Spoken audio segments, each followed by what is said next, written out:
doctora, perdón, vivo pidiendo perdón, la doctora Julieta Frediani. El tema que va a exponer es expansión urbana y acceso al suelo. Julieta, comencemos. Bueno, buenas tardes. Me han invitado, yo estoy en teorías, pero me han invitado para charlar con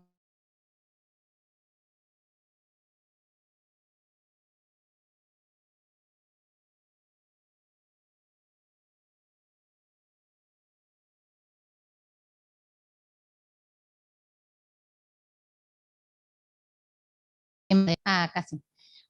Bueno, para enmarcar un poco la problemática del acceso al suelo, vamos a comenzar con definir los procesos de expansión de urbanización que suceden en las ciudades de la región, en las ciudades de Latinoamérica. En estas ciudades se dan en forma simultánea 3 procesos.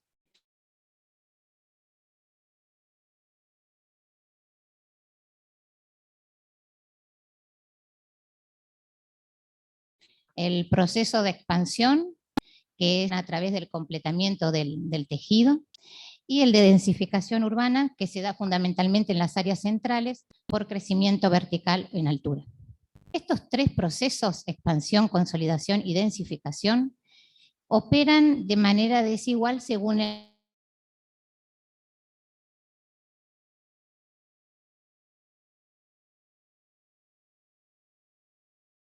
el nivel de desarrollo. Es a la inversa, primero se urbaniza y luego se ocupa. Estos procesos de urbanización, como se dan en nuestros países, en países en desarrollo, son poco sostenibles en el largo plazo y trae aparejado el aumento de las desigualdades entre los distintos grupos sociales.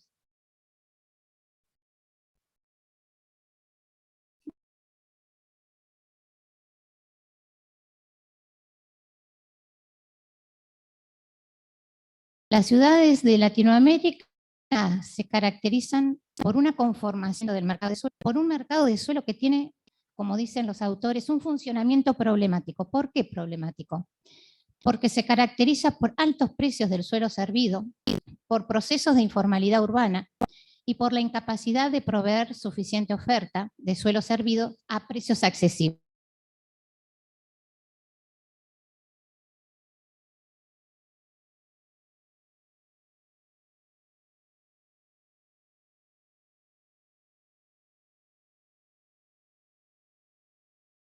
Que no son de interés para el capital, para la inversión, y áreas estratégicas que sí lo son. Esto entonces, como decíamos, trae aparejado una ciudad desigual, ¿sí? con áreas estratégicas y áreas residuales, y al mismo tiempo por una ciudad que combina en su propia estructura, en su propia conformación urbana, las dos formas, ¿no? La forma compacta y la forma difusa. Y acá cito un concepto de Pedro Abramo, que es el de ciudad confusa.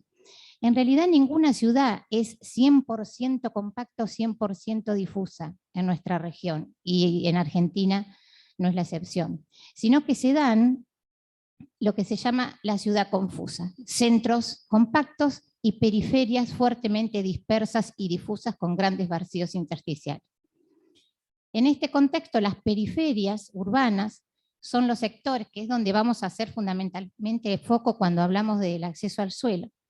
Es donde estas periferias son los sectores más receptivos a los cambios y a las transformaciones socioterritoriales. Y los ejemplos que hoy vamos a ver van a dar cuenta de esto que les estoy comentando. Entonces, en este sentido, el proceso de expansión urbana trae aparejado nuevas formas urbanas. Acá las figuras, las fotografías permiten ver estas nuevas formas urbanas. Fundamentalmente hacen a la periferias urbanas degradadas, con grandes basurales, grandes vacíos, ocupación de zonas de riesgo hídrico, asentamientos informales, y hacen de estas periferias un territorio muy complejo, muy desordenado y fuertemente cargado de conflictos.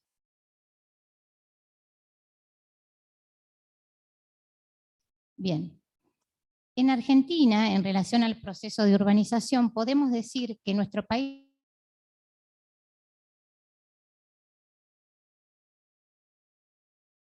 se encuentra en ciudades de Europa y de los Estados Unidos. La población vive en gran medida en áreas urbanas, la tasa de urbanización, según datos del INDEC, que ya son viejos, bueno, ahora por suerte vamos a tener nuevo censo, la tasa de urbanización era, por estimaciones del INDEC al 2015, del 94%. Aproximadamente 3 millones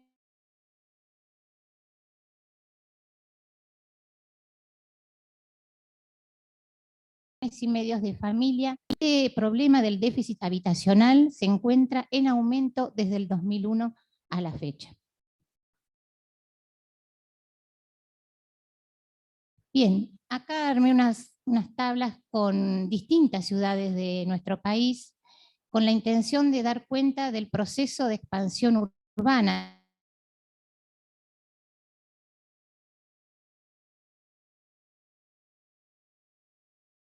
de estas ciudades difusas. Tenemos dos censos en el periodo intercensal 91-2010. Lo que vemos es que la mayor parte de nuestras ciudades, el incremento de la población es menor a la superficie urbanizada. Y si vamos al caso de La Plata, en periodo 91-2010, La Plata incrementó su población un 21%, mientras que la superficie urbanizada lo hizo un 7,27%.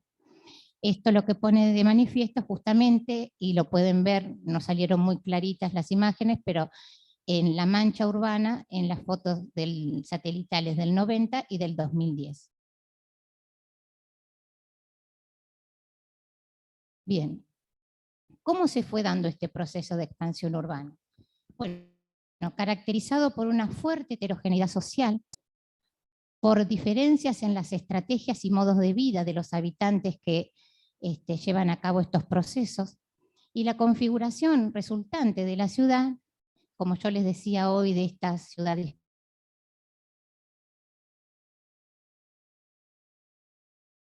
ciudad dispersa, con graves impactos ambientales, porque esta forma, esta configuración física, trae altos costos de urbanización para el Estado y para la sociedad en su conjunto.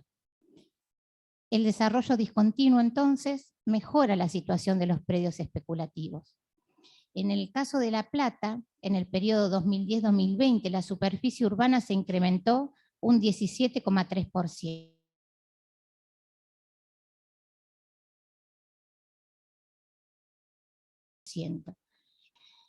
Un 18,7% vacante, es decir, teniendo esas tierras en áreas consolidadas vacantes, se produjo un crecimiento del 17,3% de la superficie urbana.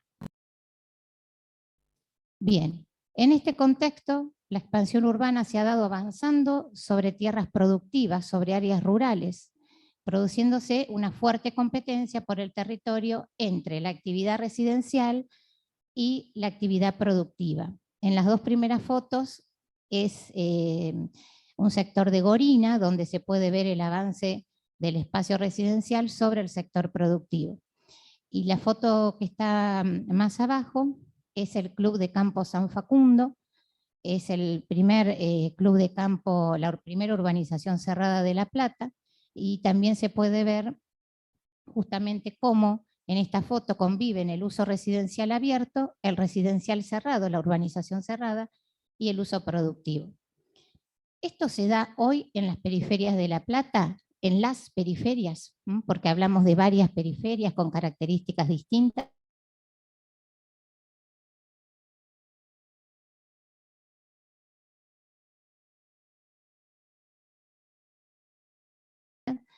En donde como es más abarcador, ¿no? Ahora, el periurbano, dentro de la periferia, es esa zona, esa área fuelle entre lo urbano y lo rural, donde se da justamente una mixtura de usos importantes con espacios residenciales, espacios productivos, zonas industriales, galpones, equipamiento. Por eso, bueno, esta foto es del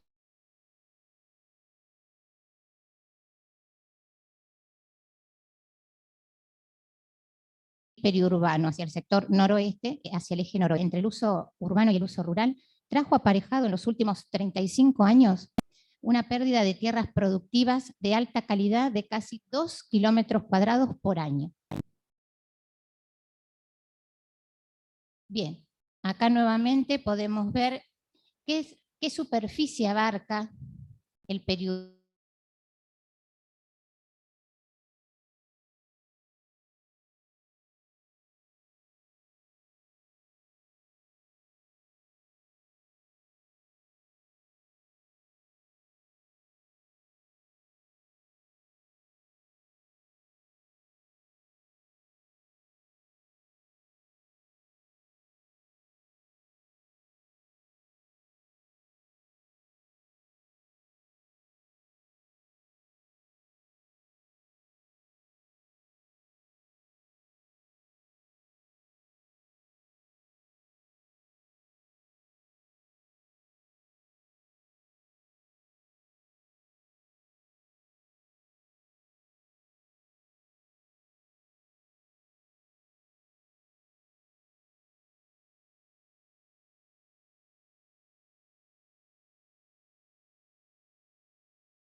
Ahora sí.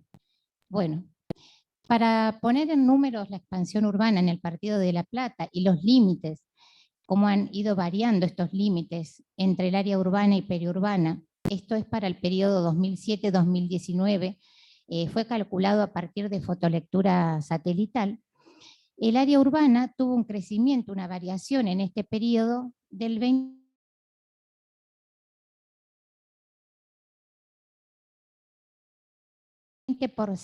Si recordemos que no es el productivo, sino el periurbano, con estas mixturas de uso urbano-rural, esta zona fuelle, esta zona, esa franja de la ciudad, incrementó su superficie en un 11%. Esto nos permite en estos números cuantificar, cuando hablamos de expansión urbana, de ciudad difusa, de ciudad dispersa, de retroceso, cuantificar el fenómeno, dimensionar la magnitud del proceso. Y acá también me parecía interesante, en cuanto al periurbano productivo,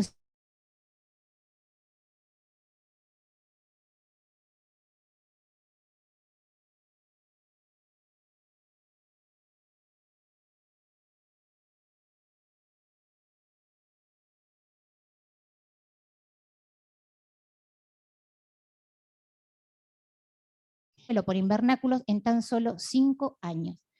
Tuvo un incremento la superficie ocupada del 25,6%, con todas las consecuencias y el impacto que esto trae en la impermeabilización del suelo. Esperen que encuentre la flechita. Bien, hasta ahora cómo venimos. Bien, bien.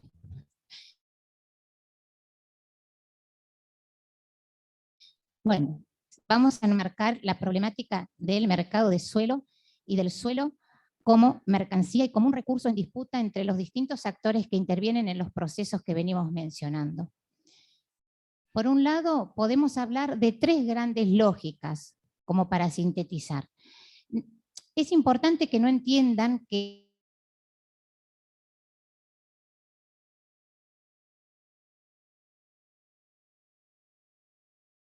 esta lógica, cada virtúa en esa interpretación. La lógica del mercado, la lógica de la necesidad y la lógica del Estado están en más de un actor, ¿sí? El Estado también tiene una cierta lógica del mercado, el vecino, la población, digamos, común de La Plata también tiene una lógica del mercado muchas veces.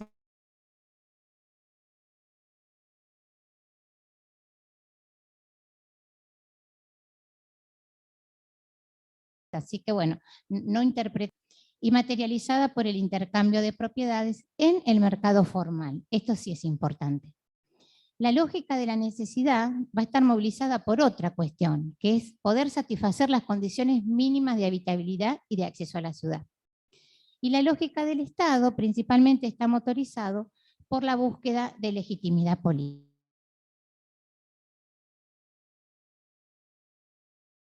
Y la podemos ver, por ejemplo, a través de la construcción de infraestructura.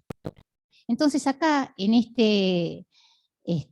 esta complejidad que implican estas tres lógicas disputándose el suelo, el territorio, entendemos al suelo como una mercancía especial, porque tiene ciertas características que no tienen otras mercancías. Por eso decimos que es una mercancía especial.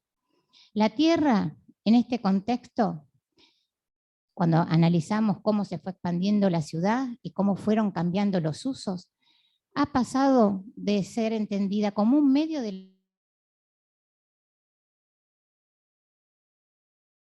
la producción a un medio para la obtención de la renta. El suelo, ¿por qué es una mercancía especial? En primer lugar, porque es un bien heterogéneo y la ubicación le otorga características singulares. Piensen que el suelo tiene una localización, ¿no? Cada parcela tiene una localización determinada que no se puede reproducir, es única, ¿sí? Entonces eso le otorga una característica muy especial. Por otro lado, es un bien con baja frecuencia de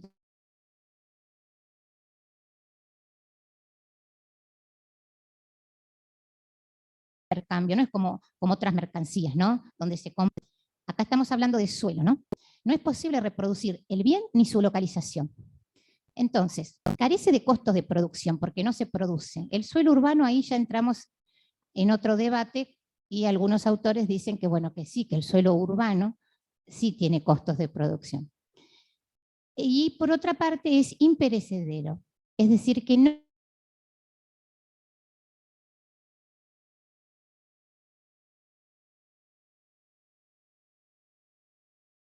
no se destruye, tiene un precio, ¿sí? Y justamente el acceso al suelo, para gran parte de la población, se va a ver dificultado su acceso precisamente por el costo, el precio que tiene ese suelo, por estas características, por ser irreproducible, por ser imperecedero, por todas estas características hacen que el suelo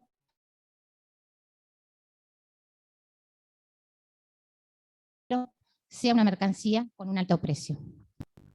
Bien, entonces dijimos que es una mercancía única e irreproducible por su localización fundamentalmente.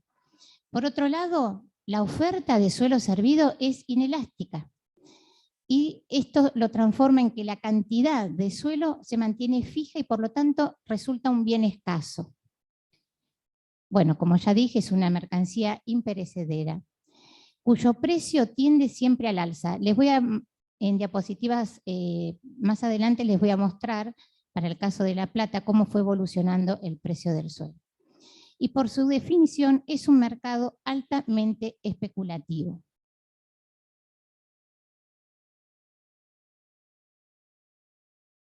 Bueno, algunas características del mercado de suelo.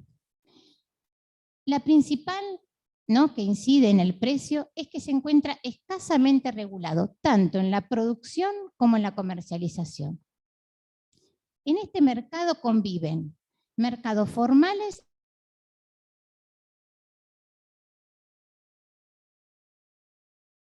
e informales, destinados tanto a submercados económicos como para las de menores recursos económicos. Por otro lado, hay ausencia y desactualización de la información. No hay suficientes registros, catastros, hay escasa transparencia de la información, de los precios reales de las transacciones, de las inversiones para urbanizar tierra rural. En general, esto también dificulta y hace que el mercado de suelo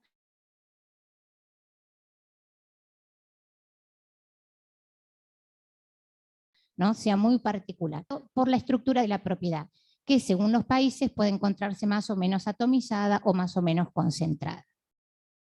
El problema del acceso a la tierra representa un elemento de desigualdad en el ejercicio del derecho a la ciudad. Es uno de los principales problemas que caracterizan a nuestras ciudades. Como dijimos entonces, la oferta y demanda, este mercado de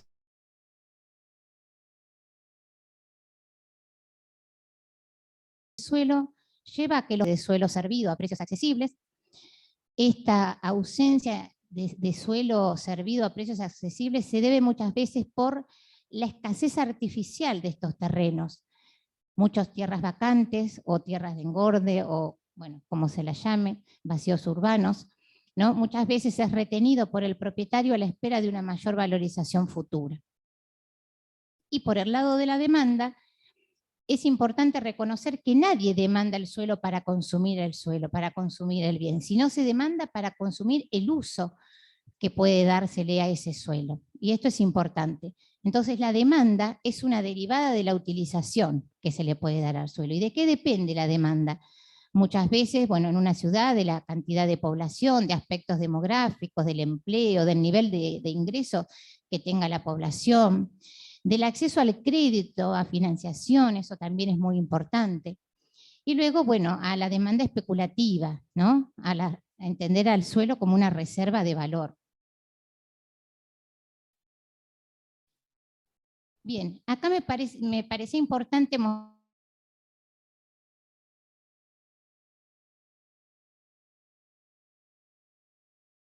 mostrarles este esquema, que las posibilidades de utilización del suelo es lo que determina el precio del suelo. Es decir, que el suelo vale por la actividad que se le puede dar a este, ¿sí? Entonces, fíjense, tenemos la zona central, una zona intermedia, la periferia y el área rural. Cualquier cambio en el aprovechamiento y cualquier cambio en los usos producen cambios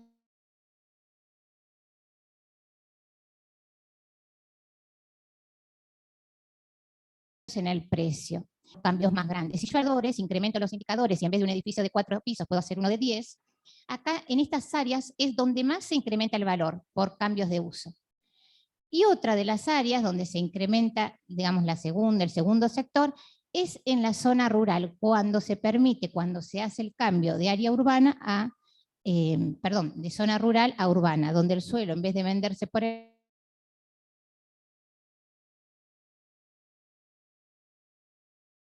hectáreas, pasa a 20 metros cuadrados.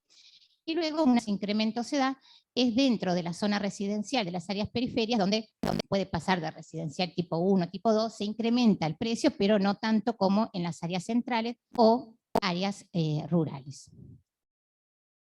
Bueno, entonces, el acceso al suelo, como les remarqué ahí al final, se encuentra definido por el precio de la tierra, pero no es el único factor, sino también está el régimen legal de la propiedad y políticas del Estado que tienden a regular el mercado de tierra, que en nuestro caso, en la Argentina y acá en La Plata, es muy, muy escaso. Lo que se transa entonces en este mercado, dijimos, como para repetir y que quede claro, no son las características físicas del suelo, sino la ubicación, la localización dentro de la ciudad. Entonces, el mercado de suelo es un mercado de localizaciones, ¿sí? Donde el precio de un terreno, de un lote, está más condicionado por factores externos que por internos. Es decir, está más condicionado ese precio por lo que sucede en el entorno inmediato que en el propio lugar, es decir, en el barrio, en la región, en el contexto urbano más amplio, donde ese terreno se localiza. Bueno, se transa el derecho en realidad a percibir una renta, a poder apropiarse de ese excedente que otorga el suelo. Y en los países pobres como los nuestros, pagamos caro el suelo urbano servido.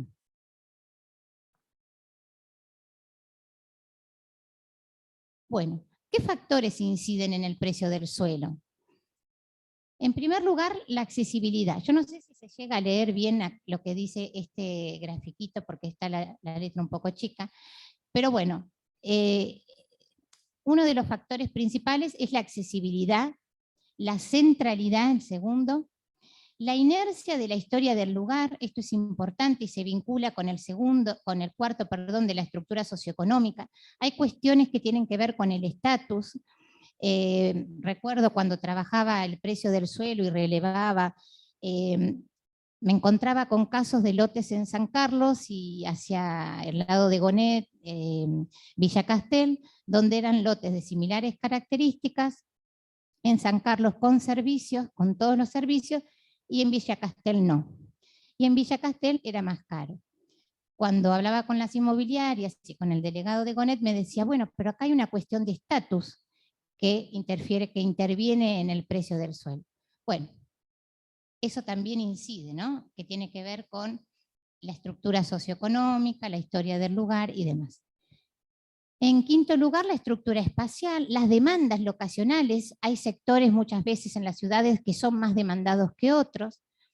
La calidad urbana, paisajística, ambiental, esto también es muy importante. Las zonas con árboles, las zonas próximas a cursos de agua, siempre tienen un precio del suelo más alto. Bueno, por supuesto, la cobertura de infraestructura. Que en la zona haya proyectos privados y públicos, ¿sí? Si en una zona se va a hacer un shopping o se va a hacer, ¿no?, alguna inversión pública, eso también incrementa el precio. Y por último, la intervención pública a través de normas de planificación, como yo les contaba, algún cambio en el código, en la normativa, eso también incide. Bueno, dentro de esto es importante, por el rol que ocupa, analizar el Estado, cómo actúa el Estado y cómo incide el Estado, el accionar del Estado en el precio del suelo. Bueno, en primer lugar, el Estado es agente constructor, ¿sí? Por ejemplo, a través de la construcción de viviendas de interés social. También es proveedor de equipamientos e infraestructura, ¿sí? Una escuela, un hospital, asfalta una calle. También actúa como regulador de las actividades urbanas a través de la legislación urbanística.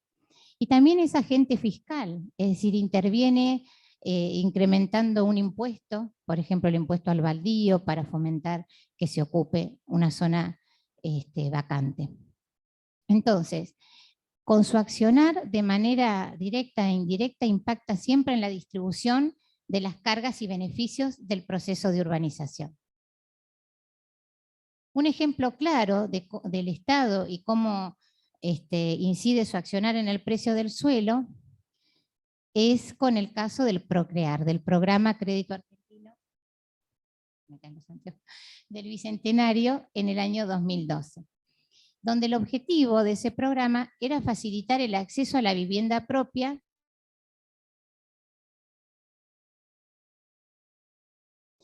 y también generar empleo, 400.000 créditos en 4 años. Y apuntaba de este modo a dinamizar el sector de la construcción y a subsidiar justamente el acceso a la vivienda propia. ¿Qué produjo el lanzamiento de este programa? Por un lado, una escasez de oferta para los segmentos de demanda relacionados con el Procrear y un fuerte proceso especulativo.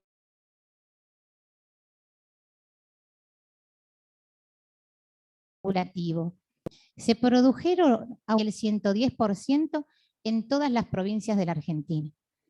Bueno, acá no sé si lo llegan a visualizar bien, con distintos colores están los barrios federales, los barrios Procrear son los puntitos, ¿sí?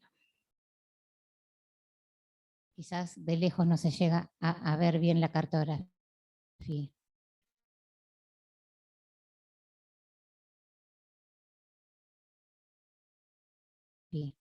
Bien, nosotros es una síntesis de lo que es la ciudad. Y en el caso de La Plata se da tal cual, es así.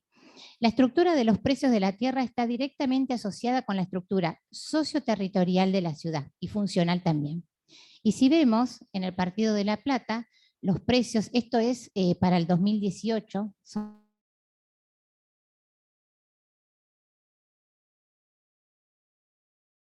datos del precio del suelo al 2018, los precios más noroeste. Gonet, Citibel registra los precios más altos del eje noroeste. Y fíjense cómo hacia el eje sudeste se dan los precios menores. Acá analizando la diferencia, este es interesante, ¿por qué? Acá calculamos la valorización diferencial entre el 2010, que fue la nueva normativa, el nuevo código, ¿sí?, de La Plata, que modificó los indicadores urbanos, y el 2018. ¿Cómo evolucionó a partir de ese cambio en la normativa el precio del suelo en el Partido de La Plata? Y fíjense que en toda la ciudad se dio una valorización promedio del 123%. Y dentro de ese promedio, si analizamos por ejes de crecimiento, el eje sudoeste fue el que menos incremento tuvo, aunque fue muy alto igual, y el mayor porcentaje, el mayor incremento se da en el eje noroeste con un 140%.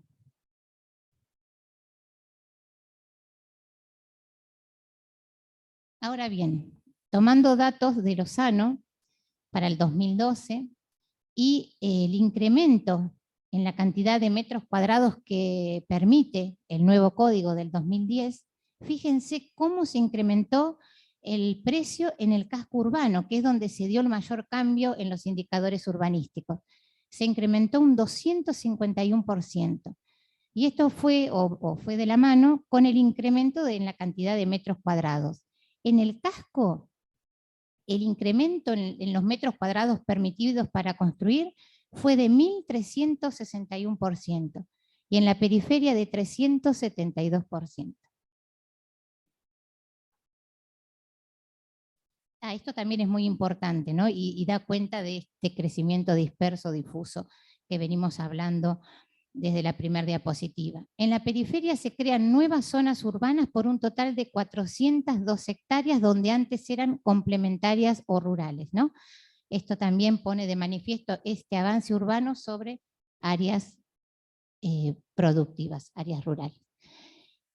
Y cuando analizamos el tema del acceso y la dificultad del acceso al suelo, tomamos una metodología que usó Juan Pablo del Río para la Ciudad Autónoma de Buenos Aires, en donde, bueno, contabilizaba cuántos salarios mínimos se necesitaban en el 99 y en el 2011 para comprar un terreno de 200 metros cuadrados. Tomamos la misma metodología y la aplicamos para La Plata en el año 2018. Nosotros lo dividimos en 10 deciles, que es como trabaja la EPH, la encuesta permanente de hogares, ¿no? Es una medición que parte a la población en 10% de los sectores de menores ingresos, que son los deciles 1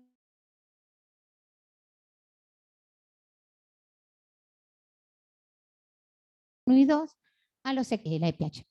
Bueno, tomamos ese criterio de los deciles y los sectores más pobres necesitaban aportar la totalidad de los ingresos familiares entre 5 a 47 años seguidos, sin ningún gasto extra, ¿sí? Invertir la totalidad de sus ingresos por familia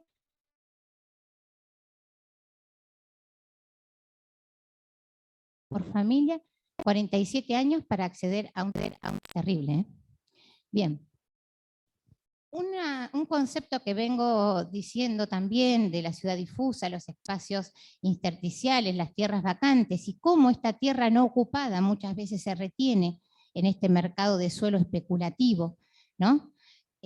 A la espera de una mayor valorización. Me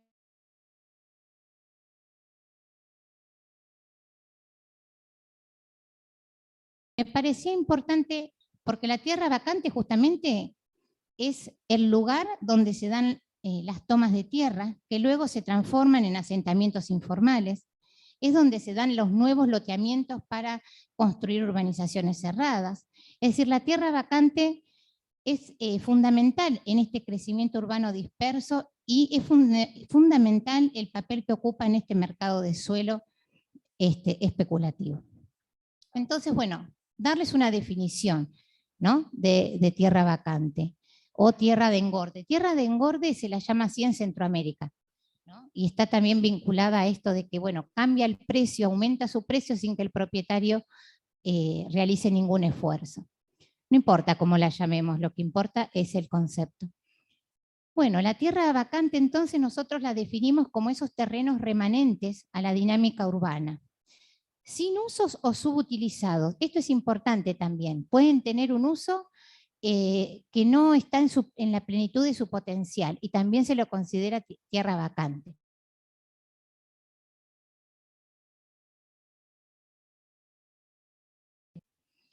Que reconoce y desarrollan en la plenitud de su potencial. Reconocer la tierra vacante, la tierra urbana vacante, servida, es fundamental a la hora de pensar en estrategias o estrategias para reorientar el crecimiento urbano, ¿sí? Y jerarquizar cuáles serían las áreas prioritarias de intervención en este sentido, ¿no? Para que el Estado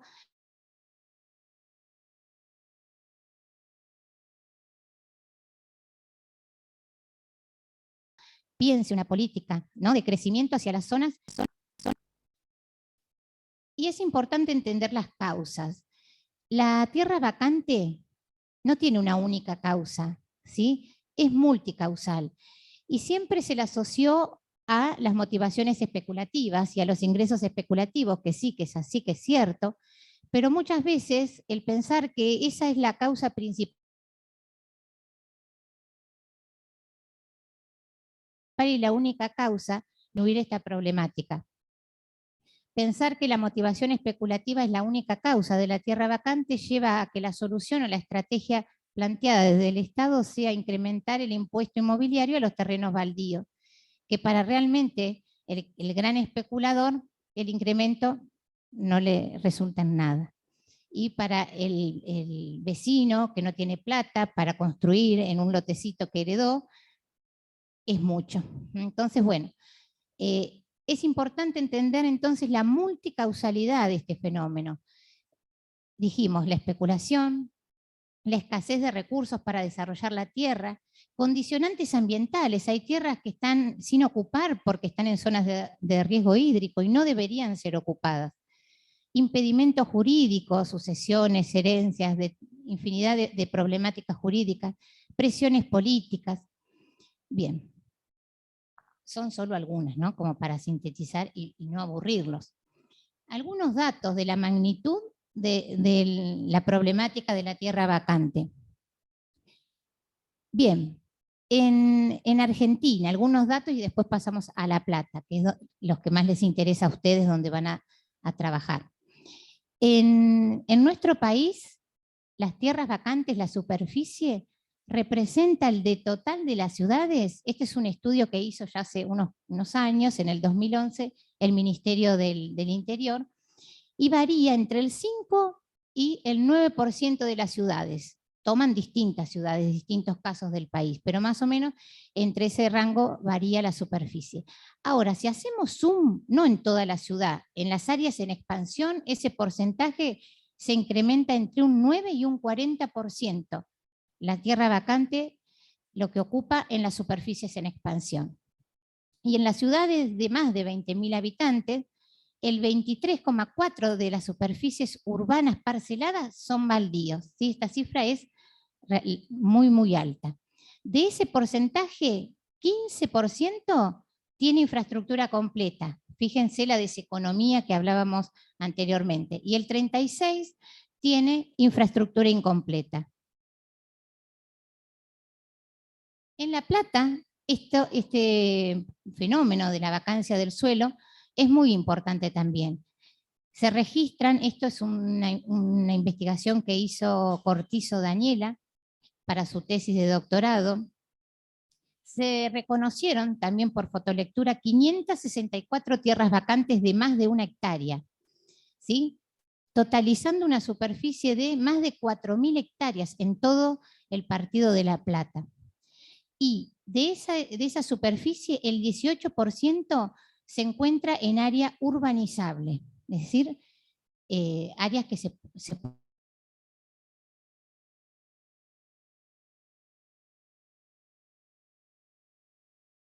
pueden urbanizar según lo mismo, que la tierra sea pública que privada, porque el accionar y la estrategia para movilizar ese suelo ocioso va a ser totalmente distinta.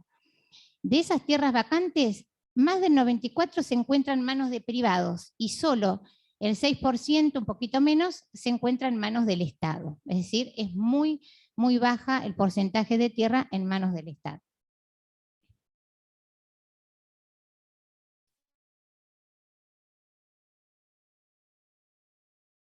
Bueno, y en estas tierras vacantes, las tomas de tierra, ¿no? La toma, quizás han oído hablar de la toma de los hornos o de otras tomas, ¿sí?, en la periferia. ¿Cómo la definimos? Como el acto de ocupar, de posesionarse, de darse un lugar, en actos que son generalmente colectivos, organizados a partir de la necesidad, recuerdan la lógica de la necesidad, y la escasez de políticas públicas y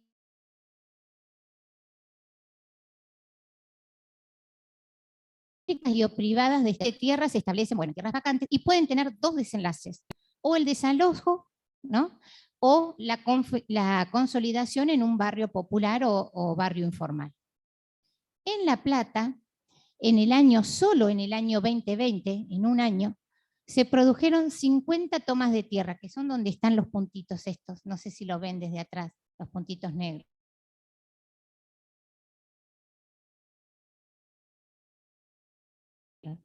50 tomas, y la ocupación de los hornos, donde funcionaba el Club de Planeadores La Plata, es la más grande de la provincia de Buenos Aires. Es una toma que ocupa 204 hectáreas. Y las tierras pertenecen a la Agencia de Bienes del Estado, el ABE. Bueno, acá ejemplos de cómo el tema de las tomas de tierra en el último año apareció en los diversos medios de comunicación, en diarios locales, ¿no?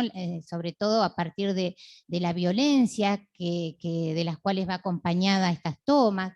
Es decir, es cada vez más importante en nuestra región este proceso de tomas de tierras, ¿no? Y cómo esto se da en forma violenta. Bien, estas tomas entonces dijimos, o se desalojan o se consolidan en asentamientos informales. Hay tres grandes tipos de asentamientos informales, de barrios informales, llamémoslo así, porque asentamientos es una modalidad. Por un lado, las villas, por otro, el asentamiento informal, y después otros tipos de urbanizaciones informales, que es el porcentaje menor. ¿Cuál es la principal diferencia entre villas y asentamientos? Desde el punto de vista dominial y del punto de vista de la urbanización, ¿no? Desde el punto de vista dominial, el acceso informal al suelo se caracteriza por ocupación de tierra privada o fiscal, ¿no?, que se puede dar a través. Hoy recién les hablaba de diapositivas anteriores de dos mercados, un mercado informal y un mercado formal. Dentro de la informalidad urbana hay un mercado informal, donde muchas veces se compra a un supuesto propietario en cuotas un terreno, del cual el propietario luego nunca lo escritura y nunca va a ser dueño. Entonces es cada vez más importante esta problemática de las ocupaciones directas a partir del mercado informal del suelo y la vivienda. En nuestra región es muy importante el mercado informal del suelo. Y desde el punto de vista de la urbanización, ocupación de tierras en condiciones urbanas ambientales, digamos, de riesgo hídrico, zonas de basurales. Bueno, villas y asentamientos, les decía las distintas formas. Estos son ejemplos, ¿no?, tomados de una reciente tesis de doctorado. La principal diferencia entre villas y asentamientos es que en el caso de las villas, ese crecimiento se da en forma mucho más espontánea, por lo tanto, las tramas que se generan son mucho más irregulares, tienen una densidad poblacional mucho más alta. Bueno, viviendas precarias en general en los dos casos. La diferencia es que en los asentamientos informales, las viviendas precarias con el paso del tiempo son mejoradas. Bueno, y el tema de la infraestructura, lo mismo, en general no hay infraestructura en ningún caso, pero en los asentamientos, en general, con el paso, con el correr de los años, tiende a haber una cierta evolución de la infraestructura. Bueno, el asentamiento tiene un trazado urbano regular y planificado de antemano, en general como se dan a partir de tomas, ¿sí? Se da un loteo previo, los organizadores de esa toma ya hacen un loteo previo del terreno, entonces son muchos más ordenados la ocupación que el tema de la villa. Y hay una organización colectiva, ¿sí? Eso también es muy, muy importante. Bueno, esta es una cartografía reciente de este año que hicimos para para un artículo, en donde se ven la localización. Los rojos son los asentamientos informales, villas, asentamientos y otros hábitats precarios en toda la región del Gran La Plata. En la región hay 190 urbanizaciones informales, de los cuales el porcentaje más alto, casi un 70%, son asentamientos, es decir, se dan en estas formas organizadas a través de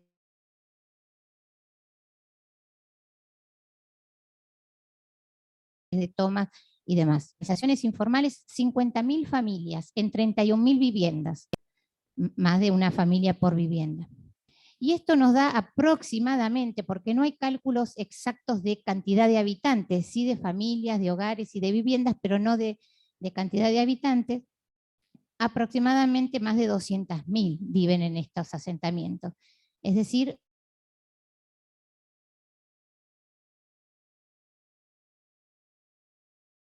el 22%, muy preocupante. Otra forma de acceso informal al suelo, ¿cómo vamos con el tiempo? Perfecto. Bueno, otra forma de acceso informal al suelo se da a través de la propiedad indivisa de parcelas rurales, que también es una forma de acceso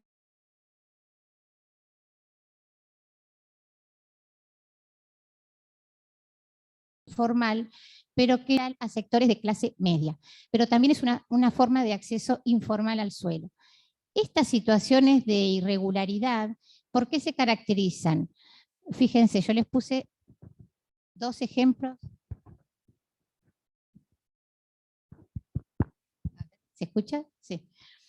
2 ejemplos en La Plata de emprendimientos que se dan en zonas rurales que no se pueden lotear. 2 emprendimientos cuyos lotes están en venta. En general, predominan en la zona del eje sudeste, del crecimiento sudeste. Ahora vamos a ver un mapa. Y bueno, se suma este loteo en propiedad indivisa de parcelas rurales a situaciones de irregularidad en el acceso al suelo que no son para nada nuevas, que comenzaron en el AMBA, en la región metropolitana, en 1980.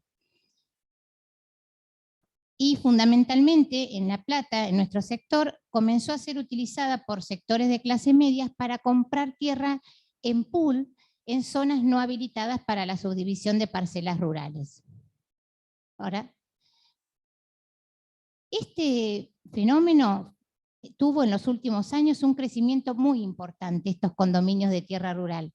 Y desde el municipio de La Plata se creó un sitio web de mapas de barrios ilegales, que está, acá les puse la página y abajo la dirección. Y ese registro lo hizo la municipalidad para que cualquier vecino pueda consultar si el emprendimiento o el lote que quiere comprar en un emprendimiento está habilitado o no. Actualmente en este registro figuran 80 desarrollos inmobiliarios de la periferia. No sé si lo llegan a ver en este mapita, que son los rojos también. Fíjense cómo este es el sector de la ciudad donde predomina este tipo de ocupación, que se encuentran sin autorización para parcelar y vender los lotes. ¿Por qué? O porque se encuentran en zonas rurales intensivas o en zonas según el Código de Reserva Urbana, o porque no tienen aún la aprobación municipal, entre otras cuestiones, ¿sí? Otro tipo de acceso al suelo, que muchas veces también se caracteriza por la informalidad, pero en general lo puse como forma de acceso al suelo que caracteriza también a la periferia, son las urbanizaciones cerradas. ¿Y por qué las puse? ¿No? Porque veníamos hablando de la dificultad de acceso al suelo, de los sectores más vulnerables, pero me parecía importante porque es una forma de ocupación que caracteriza las periferias de La Plata y porque afecta fundamentalmente a uno de los procesos que mencionaba hoy, que es el avance urbano en tierras productivas del periurbano. En La Plata tenemos, al año 2017, 51 urbanizaciones cerradas, entre clubes de campo, los barrios cerrados, que es una figura que en realidad no existe como tal en el código, y otros tipos de emprendimientos cerrados, 51. y la superficie que ocupaba esta modalidad cerrada era de unas 2.240 hectáreas. De todas estas urbanizaciones, fíjense, hoy hablábamos de la ciudad y de cómo se creaban áreas valorizadas y desvalorizadas y la lógica, ¿no? Dónde se daba la inversión o no. Bueno, fíjense que de todas las urbanizaciones cerradas que les menciono, el 70% se encuentra en el eje noroeste, ¿sí? Y según el Código de Ordenamiento Urbano, el 45% de estas urbanizaciones se da en áreas urbanas, por lo tanto son de la tipología del barrio cerrado. El 35% en áreas rurales, estas son los que se conocen como clubes de campo. Y en áreas complementarias, que es un mix, el 20%. Y fíjense, otro dato curioso es cuál es el grado de consolidación. Y un 33% de estas urbanizaciones, de este total, se encuentra vacante, es decir, lotes urbanizaciones que todavía los lotes no han sido vendidos. El 33%. Es un porcentaje muy elevado. Bien, para ir cerrando. Algunos conceptos que cuando uno quiere entender el mercado de suelo y quiere empezar a traducir estos procesos, de qué modo se puede intervenir desde el Estado. Bueno, aparece un concepto fundamental cuando hablamos del mercado del suelo, que es el de plusvalía. No sé si alguno lo habrá escuchado. Bien. El concepto entonces de plusvalía dentro del mercado de suelo es el aumento del valor de un bien o de un inmueble por razones distintas al trabajo o a la actividad productiva de su propietario o poseedor. Por ejemplo, yo tengo un lote, me pavimentan la calle, me ponen luces, me llega el agua y el precio de mi lote se incrementa sin que yo, propietaria, haga ningún tipo de inversión. Eso, ¿sí? Esa diferencia, ese aumento en el precio del terreno debido a cuestiones externas al propietario, ¿no? Muy sencillamente es lo que llamamos plusvalía. Entonces, esperen, engancho la flechita. Existen mecanismos de recuperación de plusvalía, es decir, de qué modo, ¿sí?, el Estado, en beneficio de la totalidad de la comunidad, puede recuperar, puede coparticipar de ese valor, de ese incremento del precio. Existen distintos mecanismos, algunos tributarios, otros regulatorios, otros que están ligados a la gestión urbana, a la planificación, que permitirían redistribuir socialmente esos incrementos en los precios del suelo. Vamos a ver qué pasa con la recuperación de plusvalía, que como dice acá, no es un impuesto, ¿sí? En La Plata, por ejemplo, en el Partido de La Plata, se reconoce el tributo por plusvalía urbanística, que quizás no se conoce o no se sabe, desde el año 2013. Este fue un relevamiento que hicimos con Valeria Pérez, una becaria del CONICET, de todas las ordenanzas que hay en relación a el tema de la plusvalía en La Plata. Lo poco que se sabe, lo poco que se incrementa, porque no se sabe a dónde va el dinero que se recaba a través de esta ordenanza. Bien, desde el año 2013, pero no se aplicó hasta fines del año 2020, cuando se sancionaron las ordenanzas de ampliación urbana, sobre todo en el eje noroeste. Entonces, fíjense, ya en el año 2013 fue el Código Tributario, que después en el 16 y después en el 21 fue reformado y los anteriores fueron derogados. Pero en el 21 se dio esto que es interesante, que es lo más nuevo, que es la ordenanza que se llama significativa valorización de inmuebles. Y ahí se define lo que se entiende por valorización de un inmueble y el alcance que tiene ese tributo y las condiciones del pago de ese tributo, que era de un 30%, ¿sí?, pero después creo que con esta última ordenanza bajó al 15%. Bueno, hay otros instrumentos urbanísticos, ¿sí? El tema de la plusvalía, del tributo por plusvalía, es uno de ellos. Nosotros lo tenemos, pero no lo aplicamos. Entonces, bueno, es importante no solo tener el instrumento, sino aplicarlo, ¿sí? Porque si no, nos llenamos de instrumentos y no aplicamos ninguno o no lo sabemos aplicar bien. Otros instrumentos, solo para mencionar y para decirles que desde el Estado hay un montón de instrumentos que se podrían aplicar para modificar todo lo que acabamos de ver del mercado de suelo, de este mercado de suelo imperfecto. Desde los planes de uso, desde el master plan, desde sesiones de suelo, seguramente esto lo van a ver más adelante, estos distintos instrumentos, reajuste de parcela, lote con servicios, bueno, el banco de tierras municipales, que bueno, algunos municipios no los quieren y otros sí, esto es bastante debatido, el consorcio urbanístico, contribución por mejoras, bueno, es un listado largo, pero para decir que el Estado tiene herramientas para que la ciudad no sea el resultado estricto de las lógicas del mercado. Pero para ello se tiene que fortalecer el rol del Estado como regulador del suelo. Si no,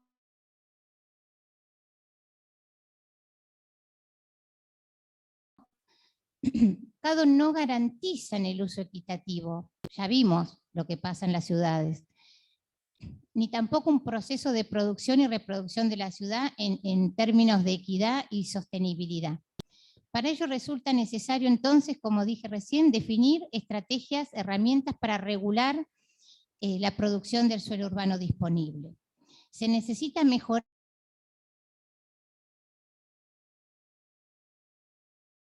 la gestión de la política escasa de suelo servido a precios accesibles. Y sobre todo, fundamentalmente, diseñar e implementar una política de vivienda como instancia clave de la gestión de territorio para revertir las desigualdades estructurales y afrontar el déficit habitacional.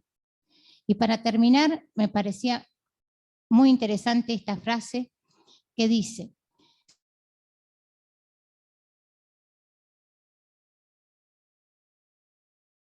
se trata de producir regularizar los informales.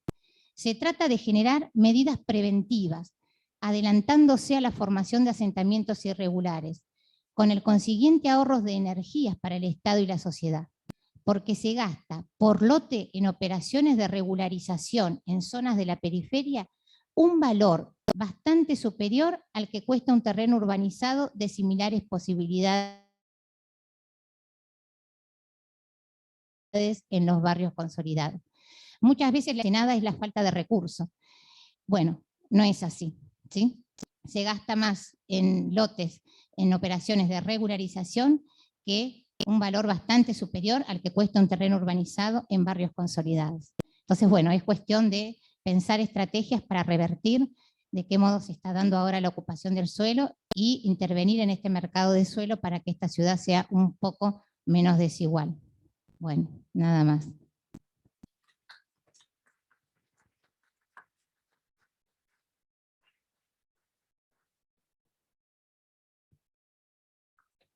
¿Alguna pregunta?